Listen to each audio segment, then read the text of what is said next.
better now that I've righted the wrong. Yes. It's probably true, though. Biblical scholars who are well versed in the ins and outs and the particularities of ancient literature call this little snippet of Luke, this Annunciation story that Ricky read just a few moments ago, it's called a type scene. A type scene. It's like this. Somebody explained it to me in this way. He says, imagine you're watching TV, and because you have nothing better to do, you're watching a Lions game. And the Lions are up 20-10. 20-10. And Joe Buck says, it's time for a commercial break. And so you've got the remote control in hand, and you have some reluctance, but it's 20-10. I'm just going to take a look elsewhere. The Lions couldn't possibly blow it.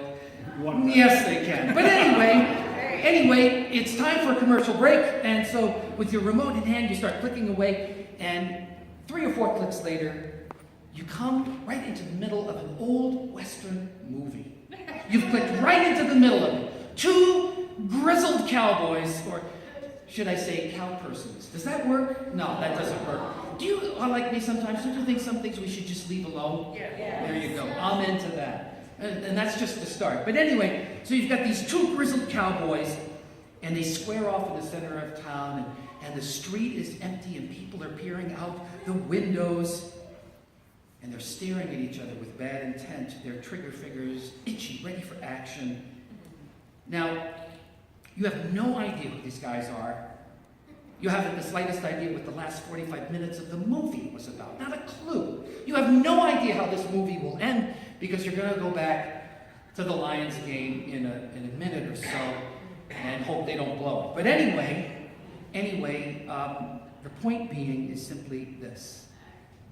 You've come into the middle of something, but you know exactly what is about to happen. You know exactly what's going to happen. That's what we mean when we say a type scene. The angel Gabriel comes to a beautiful, and I know nobody knows what Mary looked like, but I think she was beautiful.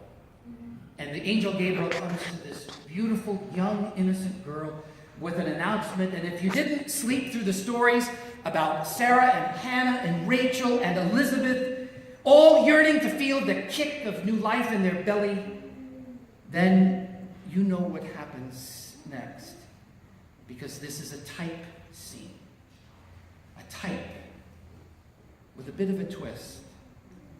In the case of the others, the news of a baby is an answer to prayer. If you will, God, solution to a problem.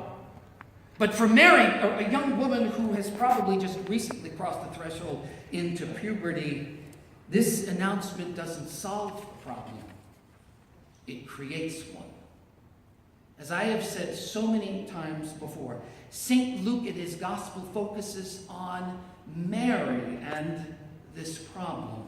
St. Matthew focuses on Joseph and how he, in some tortured way, comes to deal with and wrestle with and ultimately to make peace with this incredible complication called a most unexpected baby.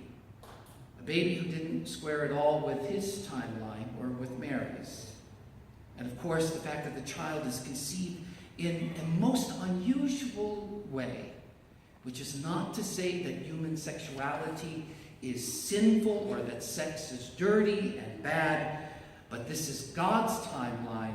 This is God's initiative. This is God's way. This child is a message from beyond the world, a message that we are not alone, a message that we have not been left to our own devices.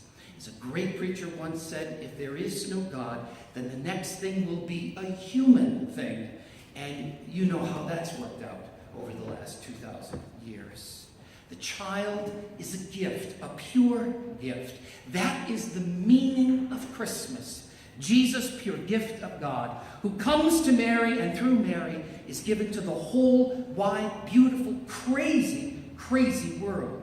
A gift that is perplexing now, and in the years to come will no doubt serve to perplex her For this most blessed and most highly favored lady will be at times confused by her Son as the disciples, as the crowds that respond and come to him. But, as Luke emphasizes, she responds with faith, with great faith and with great courage.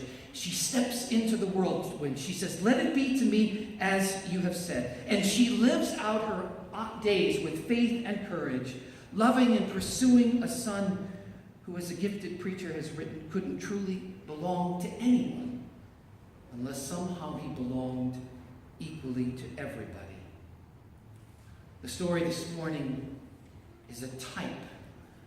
It's a type with a twist that signals that something new and fresh and wonderful is just beginning to unfold. A problem, an unexpected complication that is God's intimate and vulnerable address to the deep problems of our brokenness as human beings, our alienation from God and from each other. As a great theologian once said, sin is the only empirically verifiable Christian doctrine.